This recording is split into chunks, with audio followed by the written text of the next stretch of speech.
Welcome to the Golar LNG Limited Second Quarter 2025 Presentation Conference Call and Webcast.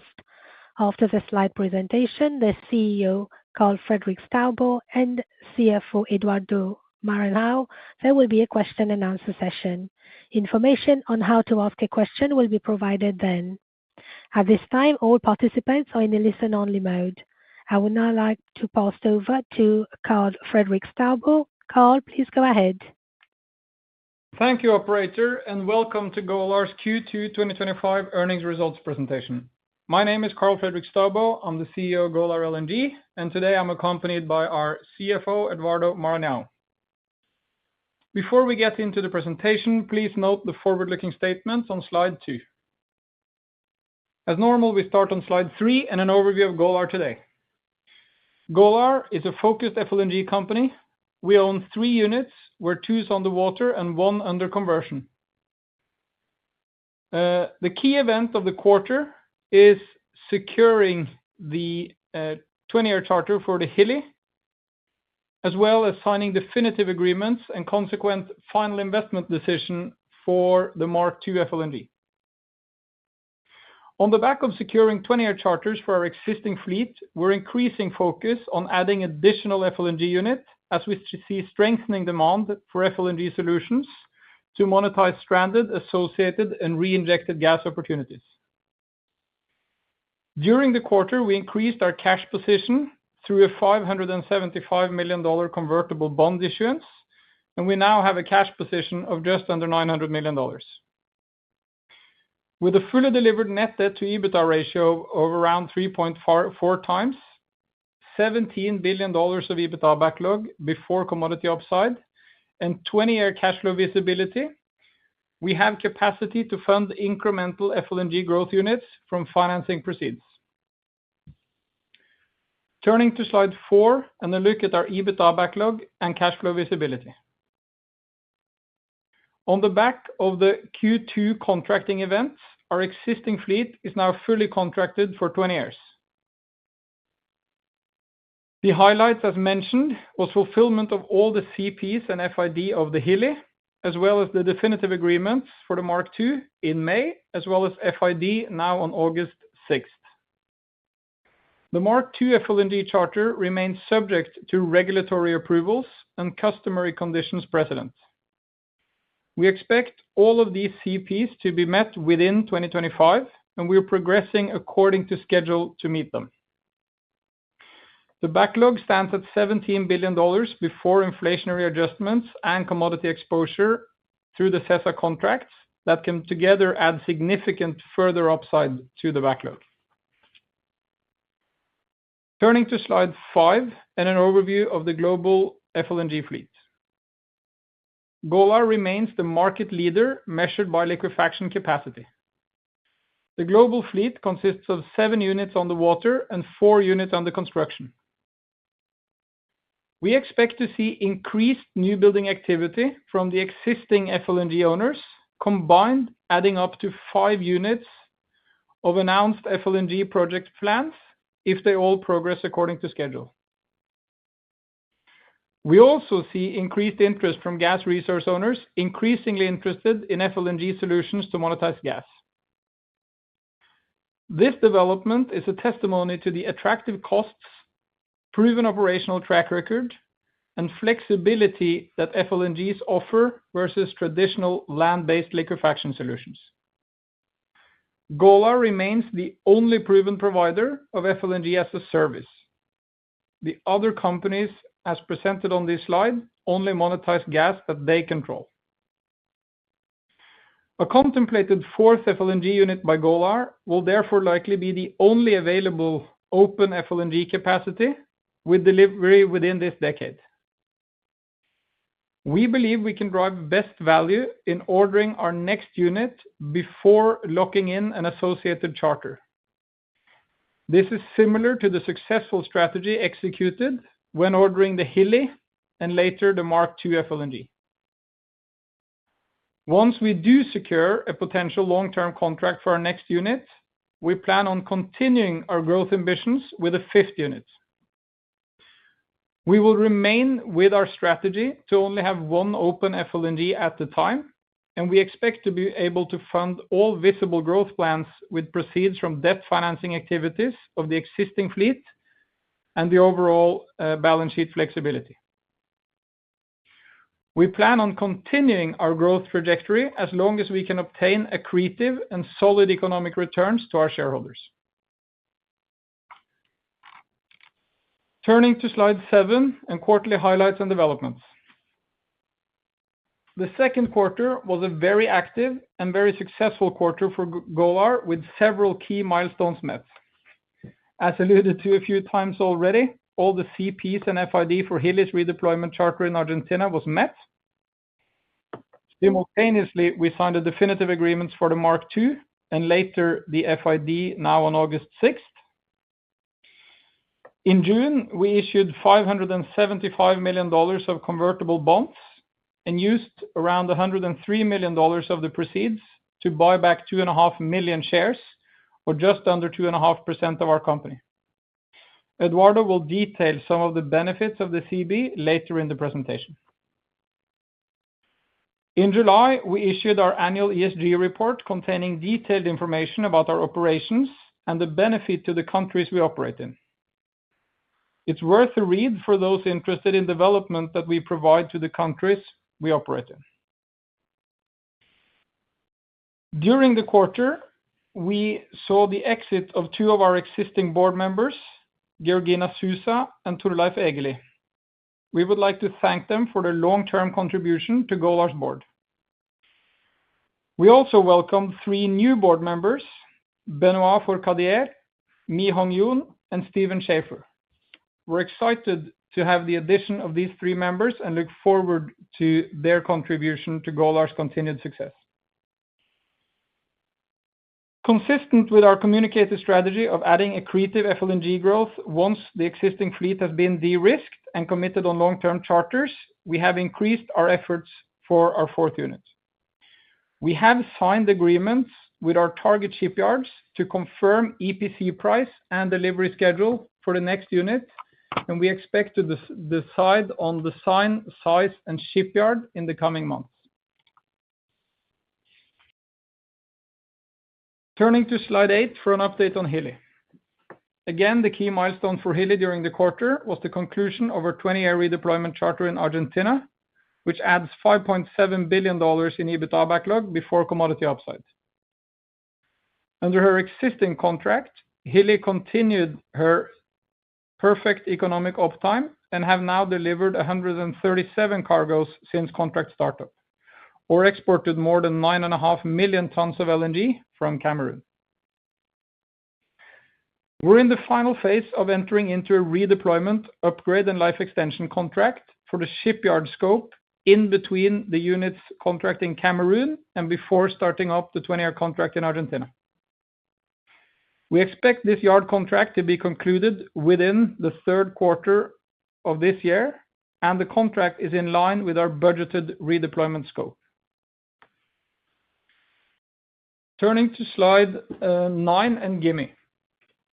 The key milestone for Gimi during the quarter was reaching commercial operations date in June. This is a massive milestone for Golar and our partners BP, Kosmos, Petrosen, and SMH, and concludes a long-awaited project startup. The unit is now conducting an appraisal period where we will fine-tune the FLNG to maximize liquefaction capacity. We're satisfied with the vessel performance to date, and we're now in the progress of offloading cargo number 8 since starting operations.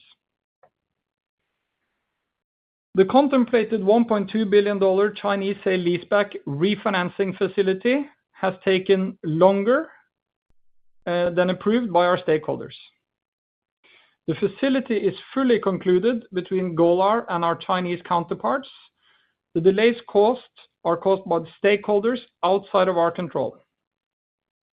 However, with commercial operations date now concluded, we will work to develop alternative refinancing structures and believe that we can obtain facilities with improved terms versus the $1.2 billion Chinese sale-leaseback facility. The picture on the bottom left is from the first cargo celebration on the GTA field on May 22nd, and the event was attended by the presidents of Mauritania and Senegal, as well as the CEOs and senior management of all the stakeholding companies. This marks the first phase of the GTA project, and the partners will now turn attention to the next phases of the project with planned production increases that may involve additional FLNG units. Turning to slide 10 and the Mark II FLNG. The second quarter, as alluded to, was also an eventful quarter for the Mark II FLNG ordered in September last year.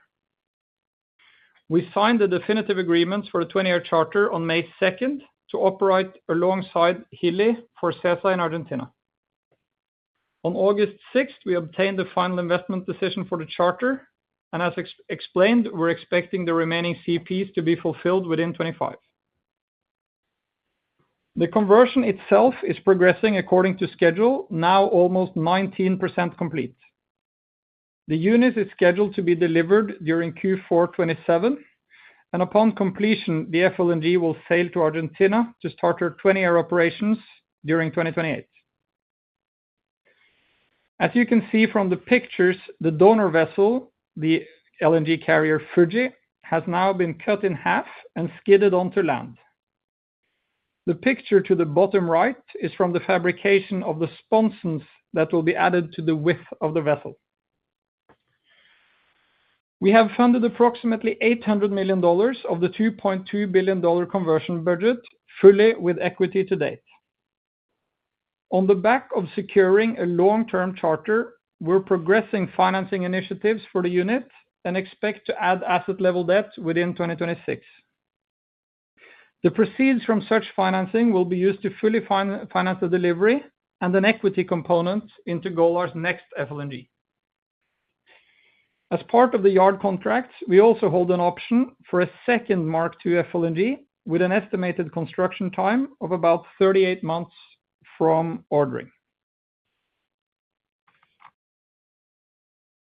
Turning to slide 11, where we provide an overview of the key commercial terms of our existing FLNG contracts and some of the risk mitigations and embedded upsides in the contract.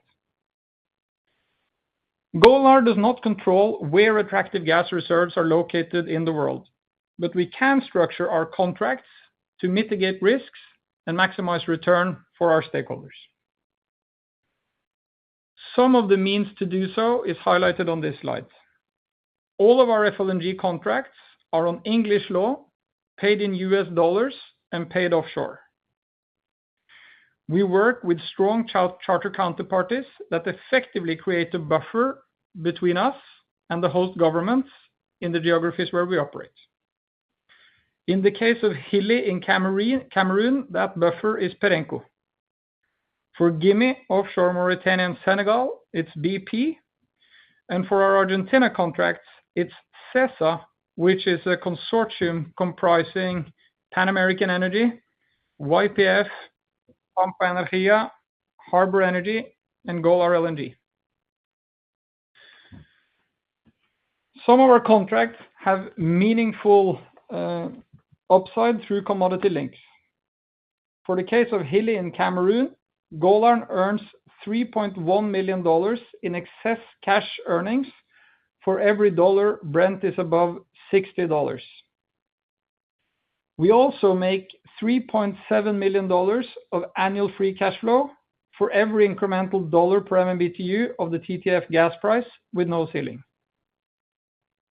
In the case of Gimi, we do not have a commodity-linked upside, but we have a utilization-linked upside if we achieve commercial utilization north of 90% of nameplate. In the case of the CESA contracts for Hilli, Mark II, and our ownership in Southern Energy, we make approximately $100 million in excess annual earnings for every dollar offtake is above $8 per MMBTU. The total downside is around 28. So we have a $28 million downside of less than 7.5, per FOB, and we have $100 million upside. So it's a highly skewed risk reward and one that we think could provide significant excess value to Golar. Turning to slide 12 and the progress made on our FLNG growth units. We have three key vessel designs, and we differentiate them by Mark 1, 2, and 3. The difference is effectively the liquefaction capacity, so you could categorize them as small, medium, and large. Mark 1 can produce up to 2.7 million tons per annum, Mark 2, 3.5 million tons, and the Mark 3, 5.4 million tons. Both Mark 1 and 2 would be vessel conversions, and Mark 3 would be a new build. Given the slightly different approach to construction, we would also select shipyards accordingly. Both Hilli and Gimi is built at Seatrium Shipyard in Singapore, and if we are to proceed with the Mark 1, that's the likely shipyard selection. We are currently working with Seatrium to confirm an updated EPC price and delivery schedule. The Mark II FLNG is currently under construction at CIMC Raffles, and as already explained, we hold an option to do a second unit at CIMC Raffles, and we already know the design and the price as we have just ordered this unit. For the Mark III, we see a slightly longer conversion time. We see around 38 months for the first two and 48 for the Mark III, given that you start from scratch and not with a conversion vessel. We've also signed agreements with Samsung Heavy Industries to develop updated pricing and delivery schedule if we are to order such a vessel within this year. As explained earlier in the presentation, we expect to get the final price and delivery schedule in the coming months and thereafter make a design decision for where we will continue with our fourth unit. We do see increasing long lead times for critical components, and we therefore plan on securing slot reservations within Q3 2025. During the quarter, we have also completed inspections for potential donor vessels should we continue with a Mark I and Mark II FLNG conversion. If we do secure charter of a contemplated fourth unit, we expect to rapidly thereafter order a fifth unit, which is why we're progressing yard discussions with all three yards at the moment. Turning to slide 13 and highlighting some of the cost benefits of FLNG versus land-based solutions. As you can see from the far left, there is plenty of proven gas reserves in the world that are currently not being produced. If it's not being produced and it's proven, you tend to get them cheap. The second graph is the cost of liquefaction. As we are building a generic standardized design in the Far East, we're able to obtain a far better capex per ton compared to land-based solution, mainly built in the Middle East and in the US. We still expect new FLNG orders to have a capex of around $600 per ton fully delivered versus approximately double that price for greenfield developments in the US. The last cost component of gas production is the shipping distance to end users from where the gas is produced to where it will be consumed. Subject to which field we are discussing, we see significant shipping distance advantages versus the key global exporter being the US. Hence, if you have a business with three cost drivers, the cost of gas, the cost of liquefaction, and the shipping distance, and you're cheaper on all three, we believe you have a good and sustainable business over time. Turning to slide 14 and elaborating on this point. When we entered this year, the global LNG production was around 430 million tons, where around 23% or 100 million tons is supplied by the US. Global LNG supply is set to grow by around 40% between now and 2030.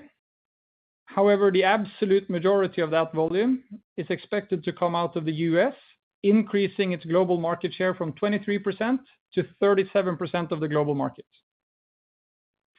This is interesting because the US is already the marginal producer of LNG globally. Hence, if you more than double the volume, you increase domestic demand for natural gas on the back of Trump's policies on America First and increased data center build-out in the US, we see upward pressure on Henry Hub. Cost inflation of land-based liquefaction plants are suggesting increased tolling fees, and shipping distances are obviously unchanged. However, if two of the three cost drivers of the incremental producer of LNG globally see upward pressure, we see that as a strong support to international LNG prices. And if you then can obtain cheaper source gas, cheaper liquefaction, and shorter shipping distance, we believe we have significant upside potential in our commodity exposure in our Southern Energy contracts. Turning to page 15 and a slide first introduced by our chairman on our Q1 call. How big is the FLNG opportunity? Well, the first ever FLNG to be delivered was Golar's Hilli, delivered in 2018. The industry was skeptic to introduce complex liquefaction technology in a maritime environment. Since that time, we now have 7 vessels on the water, 4 new buildings under construction, and at least another 5 vessels planned by the same group of existing owners. We believe this trajectory is similar to what we saw happen in the FPSO industry in the 1980s. The first FPSO globally was delivered in 1985. We believe we're now in sort of the early 90s compared to the FPSO industry. And the FPSO industry now stands at more than 250 units.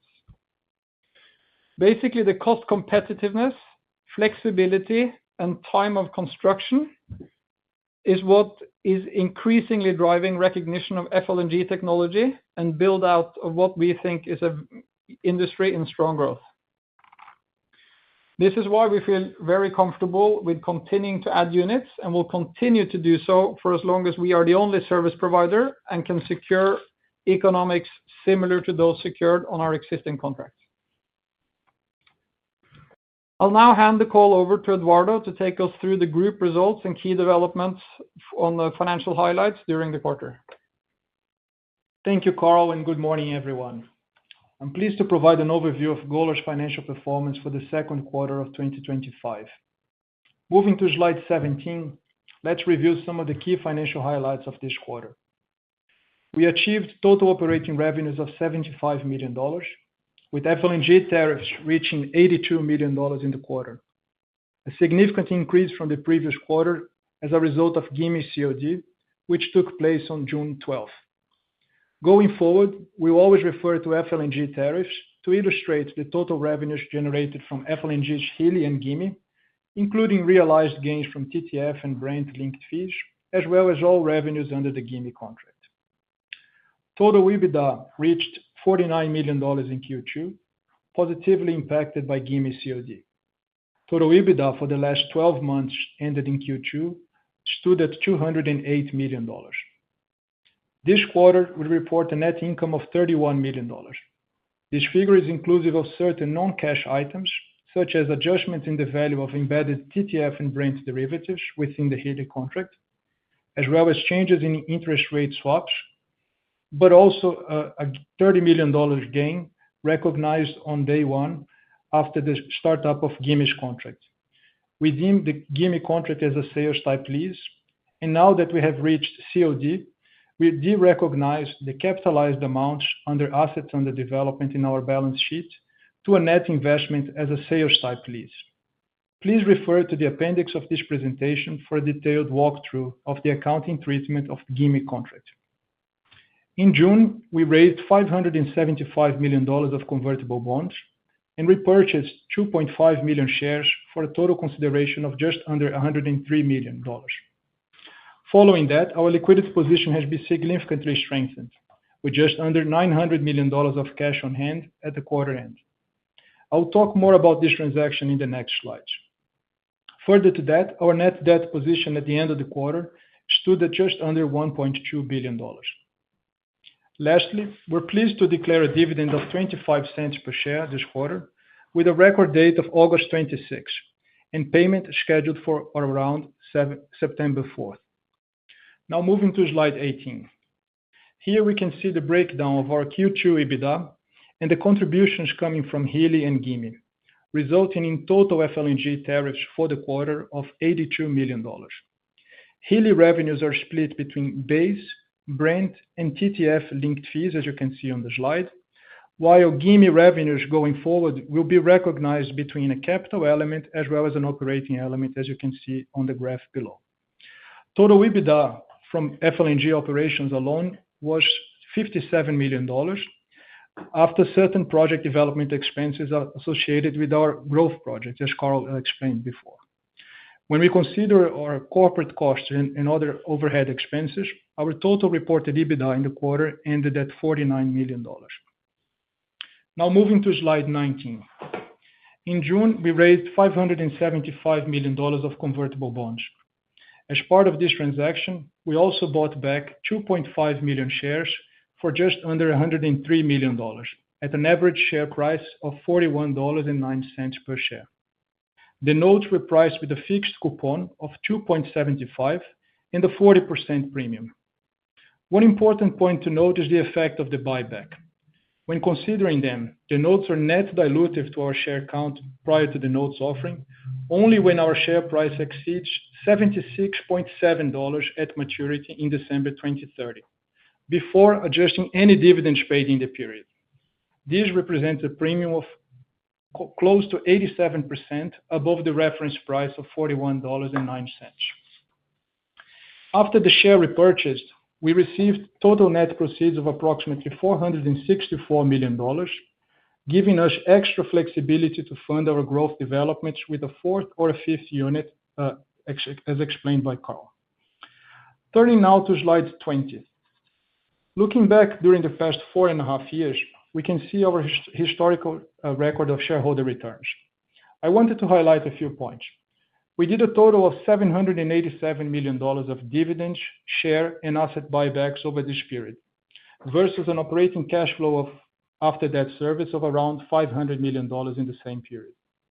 During that time, we bought back over 9.3 million shares at an average price of under $25, bringing the total share count to 102.3 million shares at the end of Q2. We have also spent over $560 million in dividends, asset buybacks during the same period.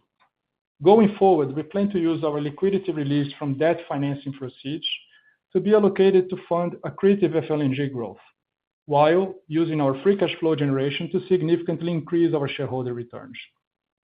So let's take a closer look at that on the slide 21. When looking at the time when our 3 vessels are fully delivered in operation, we expect our fully contracted EBITDA to grow by more than 4 times our current last 12 months figure. This huge increase is even before further commodity upside coming from Hilli, Mark II, and our stake in CESA. As you can see on the slide, in 2028, when Mark II comes online, our contracted free cash flow generation could be in excess of $600 million, or approximately $6 per share before further commodity upside. Further free cash flow generation under the CESA charters can be estimated at approximately $100 million per year, or $1 per share for every dollar per million BTU increase in LNG FOB prices above $8. On a fully delivered basis, our estimated net debt at that point in time would be at 3.4 times to adjusted EBITDA, all fully backed by long-term 20-year charters. This will provide us with ample financing capacity to support even more additional FLNG growth units. Now moving to slide 22, and as explained by Carl before, following the confirmation of our contracts in Argentina with the FIDs of Hilli and Mark II, we can now see the full breakdown of our total firm EBITDA backlog of more than $17 billion over the next 20 years, One point to highlight is that this number is still before further commodity upside and further inflation adjustments that will happen over time. Moving to the next slide, we can see how changes to LNG prices could positively affect our contract with CESA. We have a limited downside with a very significant upside. For example, assuming FOB LNG prices of $10 per million BTU, our estimated EBITDA could be in excess of $1 billion per year, as you can see on the graph. This number could even grow further. So at, for example, $15 per million BTU, this number would grow to $1.5 billion of annual EBITDA. Just to illustrate the potential scenario, and as a reference, if all of our units were in operation in 2022, and assuming average LNG prices during that time, we would be earning close to $3.5 billion on that particular year. This really shows the scale and significant upside potential of the embedded kickers in these contracts. That now concludes my update. I'll hand the call back over to Carl. Thank you, Eduardo. Moving to the final section of the prepared remarks and the summary. On slide 25, we show our key 25 milestones and the focus for the remainder of the year. This year, we have obtained the Gimi commercial operations date, and we're now offloading cargo number 8. We've achieved FID and conclusion of all conditions precedent for a 20-year charter of Southern Energy for the Hilli, following her existing contract in Cameroon. We've also obtained a 20-year charter and the FID for the Mark II FLNG. As Eduardo has explained in detail, we've issued $575 million of convertible bonds and repurchased 2.3% of our company. And we have sold the remaining non-core assets, including our shareholding in Avenir Shipping and our last LNG carrier, the Golar Arctic. For the remainder of the year, we plan on optimizing our FLNG financing on the back of the 20-year charters, conclude the regulatory conditions precedent on the 20-year contract for the Mark II, and add further FLNG growth units, as explained in detail. Turning to slide 26 to summarize some of the key developments following a very strong quarter. This quarter, we've added $13.7 billion of EBITDA backlog, now giving our total backlog at around $17 billion. Our fully delivered adjusted EBITDA is set to grow 4 times versus the last 12 months EBITDA before commodity upside. This provides a pathway to increase our dividend distributions to shareholder by more than or significantly more than 4 times, as fully delivered adjusted EBITDA is far greater than the debt service increase. Our balance sheet with a fully delivered net debt to EBITDA standing at 3.4 times provides capacity to fund additional FLNG growth while maintaining an attractive and increasing free cash flow to equity. Our focus is now on ordering an accretive 4th FLNG unit, and that's what we will turn our attention to. That concludes the prepared remarks, and we will like to turn the call over to the operator for any questions. Thank you, sir. As a reminder to ask a question, please press star 1 and 1 on your telephone and wait for your name to be announced. To withdraw your question, please press star 1 and 1 again. Once again, please press star 1 and 1 on your telephone and wait for your name to be announced. To withdraw your question, please press star 1 and 1 again. For the benefit of all participants on today's call, please limit yourself to 2 questions per person. Thank you. We are now going to proceed with our first question. And the questions come from the line of Chris Robertson from Deutsche Bank. Please ask a question. Your line is opened. Thank you, operator. Good morning, everybody. Thank you for taking my questions. Carl, just wanted to touch base on the new board members that you mentioned, the 3. Just what types of skills or networks and connections that they bring to the table for Golar, and if they are driving any commercial discussions. Yeah, hi, Chris. Sure. So Mi-Hong Yoon is effectively a replacement of Georgina Sousa and is our Bermuda representative. She comes with a strong accounting background and knows the company well. Then Torleif Egeli departed and to some extent can be seen as replaced by Steven Schaefer. Steven is the chairman of Talon Energy in the US. He's got extensive financing background and has worked his entire career in large energy infrastructure assets, including natural gas and gas-fired power plants. So we expect him to add significant capacities both on financing and other industry connections. And lastly, we have the introduction of Benoit. Benoit is the former CEO of Perenco, and Perenco is the single largest shareholder of Golar, owning just shy of 10%, and are also the charterer of the Hilli today in Cameroon. And Perenco is also one of the world's largest independent producers of oil and gas, and they have several fields around the world that could see FLNG deployment. So we expect Benoit's background to be highly relevant for us, in particular when it comes to identification of attractive gas fields and upstream know-how. Thanks, Carl. My second question, I think you mentioned earlier as it relates to the Gimi that there's contemplation around maybe a second asset there. As it relates to discussions, let's say a Mark III was contemplated that was large enough to encompass any kind of growth or expansion of GTA. Could you then swap out the Gimi and have that be open for employment elsewhere, or would that be in addition to? I think right now all options are being evaluated. If a Mark III would be introduced to the project, it could either swap out the Gimi or be in addition to. That depends on the rest of the infrastructure. The way we understand it, it's that it's a relatively low cost to double the throughput capacity of the FPSO.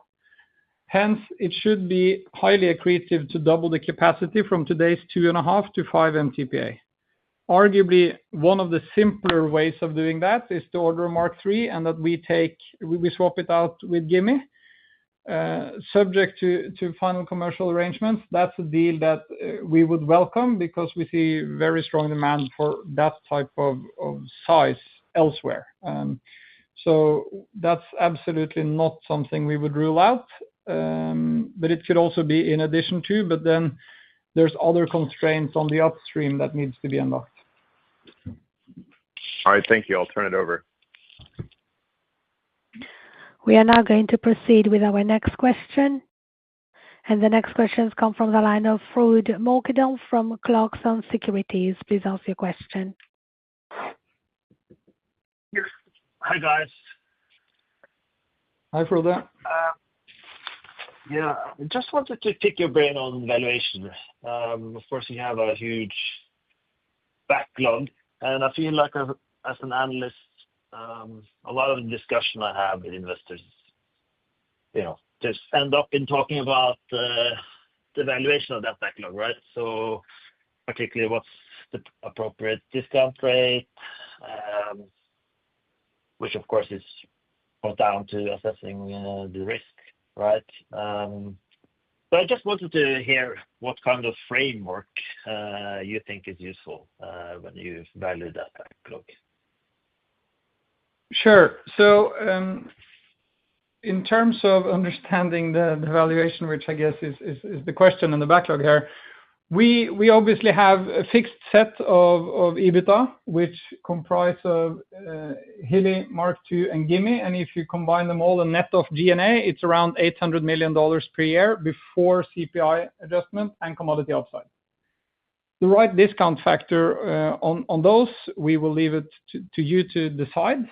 But what we historically have seen that some of our peers, including Cheniere and Venture Global and that type of companies trade at, we see that probably north of 10 times, but the market can decide what the right multiple factor is. Where we think the biggest sort of misunderstanding or arguably mispricing is understanding the upside of our commodity exposure. We believe the uniqueness of that exposure is that we have fixed the break even of which we get a profit share from at around $8 per MMBTU for 20 years. If you look at the developments of where Henry Hub is likely to develop on the back of significant increase for Henry Hub gas, both domestically and for exports, as explained earlier on. We see upward pressure on Henry Hub. And in line with what Cheniere, Venture Global, and other U.S. liquefaction providers have explained on each call they have, is that the tolling fees for U.S. exports is on its way up. And according to Venture Global, it needs to go north of $4 to justify any exports. If those two are true, the $8 fixed profit share mechanism we think is unique in the market. You can't obtain it anywhere else, and we think it's worth a lot to have that 20 years out. In addition, we also don't think that the market price our platform as the only proven service provider of FLNG in the world, and certainly not growth. And I don't think we want to enter into a conversation today of exactly what we think it's worth, but we do think as much as if we bought 2.3% of the company at 41.09 as late as June. So I think that speaks to where we think it is. And I think over the last 4.5 years, we bought back 9.3 million shares, and we have bought back assets where we've been able to buy them back more accretively than buying our own share, which is effectively buying back Hilli from NFE and Hilli from minority interest from Black & Veatch and Citrium. So I think overall we are putting money where our mouth is, and we continue to do so as late as June. Yeah, that's great. Good call. I guess what you're saying that, of course, this you think this stock has higher intrinsic value than the current market price, right? So I guess, and you've been buying back stock, as you said, but just like generally speaking, how important is it for you to close that gap, so to speak? Would you just prefer to let the cash flow speak for themselves and, market prices adjust over time, or are you actually consider actively boosting that value further, right? So speaking as management, what we can do is to run the company to the best of our ability. That's what we try to do every single day getting into this office. It is also our job to see that value is reflected in the stock market or in the value of the business. As our chairman, who joined our quarterly call for the first time in a very long time last quarter, alluded to, is that if the market fails to recognize that value, the board will seek other alternatives to crystallize the value. I'll let him stand for that statement, but I saw him reconfirming those intentions in newspapers as late as July this year. So I think as management, our work is to run the business to the best of our ability. And if there are price discrepancies between private versus public money, we will look to identify it. But for us, the key effort on a daily basis is to run the business on the best of our ability. And we think there is a lot of attractive growth that can be executed. I think we showed that as late as ordering our third unit in September and fixing it in May. And we intend to do a similar type of structure for unit number 4. Perfect. That's very clear. Thank you. Thank you. We are now going to proceed with our next question. And the next questions come from the line of Alexander Bidwell from Weber Research and Advisory. Please ask your question. Good afternoon. Thank you for the time. Could you provide a little bit more color on some of the commercial prospects for a 4th unit? What sort of demand are you seeing around contract startup, and are you seeing any gravitation towards a particular FLNG spec? Yeah, so it's down to, when it comes to startup, I think the construction time that we have 3 years or more or less 3 years for Mark 1 and 2 is sufficient to provide the required upstream infrastructure. So we do not see the upstream infrastructure being the gating item. Most of the opportunities we are discussing in West Africa is likely Mark 1 or 2.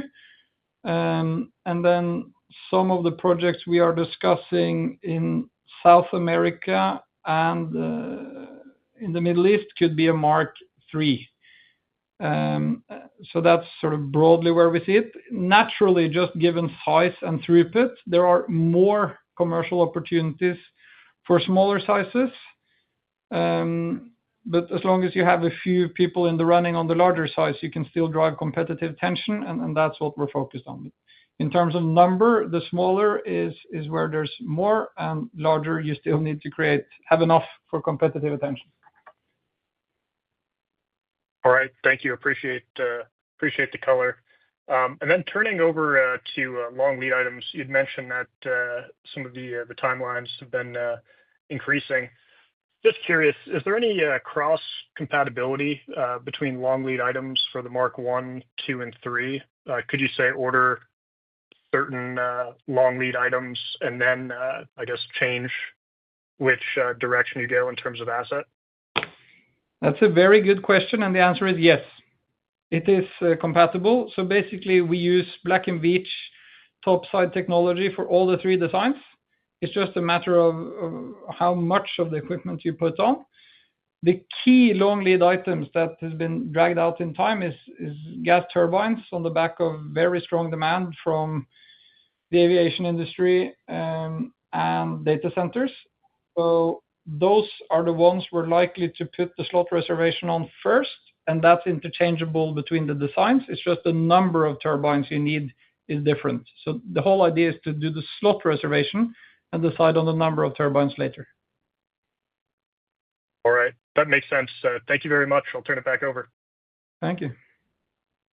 We are now going to proceed with our next question. And the questions come from the line of Sherif Elmaghrabi from BTIG. Please ask a question. Hi, thanks for taking my questions. First, I just want to follow up on Chris's question at the beginning. Last week, one of the GTA partners mentioned the possibility of debottlenecking Gimi to increase production. Can you shed some light on what that would entail? Yeah, so as I explained in the prepared remarks, we're currently in the appraisal period. We're fine-tuning the operations of the FLNG. And if you want to get very technical, it has to do with air inlet chilling. It has to do with a turbo expander that we can tweak, and some other of the equipment that we are currently fine-tuning to boost production. That's really the key technical items. There are also certain improvements that can be extracted from the interaction between the FPSO and the FLNG. So throughput of a liquefaction plant is highly linked to ambient temperature and gas quality. So if you can, through air inlet chillers, impact the ambient temperatures, and through interaction between the FPSO and the FLNG, tweak the gas composition, you can boost throughput. That's good color. And then for the range between a Mark I and a Mark III, I appreciate you giving us kind of a rough dollar per ton, given pricing still a bit of an unknown. But are there economies of scale associated with going for a large, like a Mark III versus a Mark I? In terms of CapEx per ton? Right, yeah, in terms of CapEx per ton. CapEx per ton, I would actually say less so, because you save a lot of time and money starting with the conversion unit versus building from scratch. However, in terms of operating costs, there is significant economies of scale, because you don't need twice as many people to run a Mark III as a Mark I. You probably need the same. So on a unit economic point of view, it's more efficient, both in terms of OpEx and demurrage in offloading. Got it. Thanks, Karl.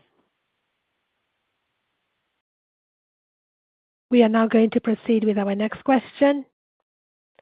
And the questions come from the line of Liam Burke from B. Riley Securities. Please ask your question.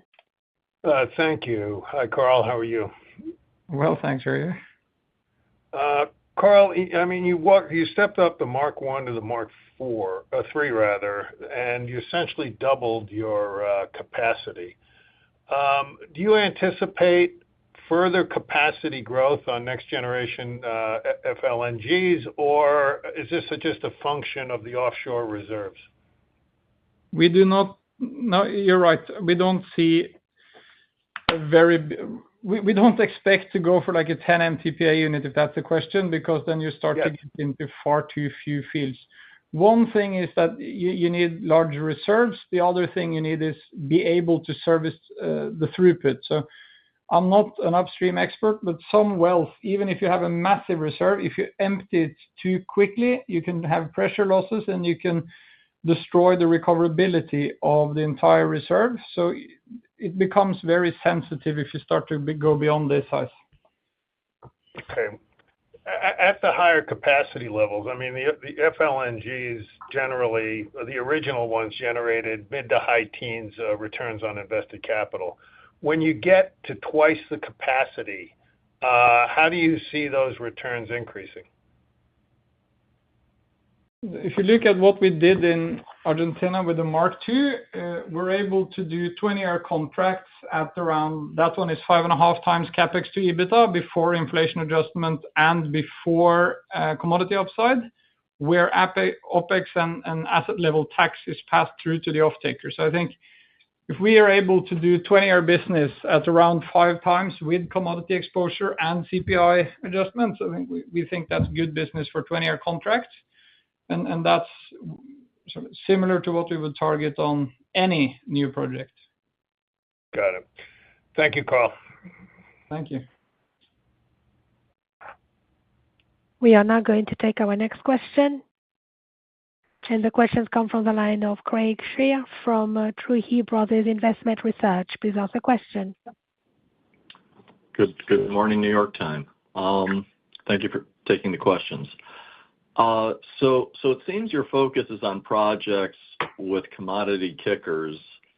In that respect, ultimately, is Gimi something that you might contemplate divesting? And to the degree BP needs to double the size of that project, would they be amenable to the next phase having similar commodity kickers as what you're looking at in Argentina and elsewhere? To the first part of the question, and we've explained this on some previous calls, but the Gimi contract is or was very important to prove the concept. Hilli was the first FLNG to ever be delivered. It's well known in the maritime industry that BP has the highest operational standards in the industry. And if a Golar FLNG can qualify as sufficiently safe and reliable to operate for BP, then it's a proof of concept. So for us, the BP contract is attractive in itself, but it's mainly a proof of concept, and it has opened the doors for significant further FLNG deployments. To sort of put some more color into that, Pan American Energy, which is the largest counterpart in CESA, is owned 50% by BP. So the fact that they have seen what both our assets and the company can deliver in Mauritania, Senegal, has given them confidence to continue to expand the working relationship. We have no current plans of divesting that asset. We think the way the structure of the contract is, you can obviously leverage it differently and still get very attractive equity returns. As for growth on the GTA, that's subject to commercial negotiation, but we do expect any incremental liquefaction capacity to come at a higher tariff than that of Gimi. And not only a higher tariff, but a commodity link, like everything else you're focused on? Yeah, so when we do contracts, it's always a trade-off between the fixed component versus commodity. So if people don't want commodity, you need to pay up on the fixed. It's a trade-off. Gotcha. Okay, and last question, I just want to get clear on the order of things that you've laid out. So you're spending balance sheet cash on long lead items. ahead of the next FID and contracting. Mostly you mentioned about the turbines, but you won't FID a fourth FLNG shipyard commitment until you have a contract in hand. But after you have that, you'll go on balance sheet for a fifth FLNG project. Do I have that right? Yes. So we do long leads now. Then when we get sufficiently comfortable, we order unit number 4. Once unit number 4 is locked in a 20-year or a long-term contract, we then go and order unit number 5. But we will constantly ensure that we have ample financial flexibility to do it. We will never, ever put this company in a growth position that challenges the balance sheet. Okay, gotcha. Thank you. We have no further questions at this time. I will now hand back to you, Mr. Carl Fredrik Staubo, for closing remarks.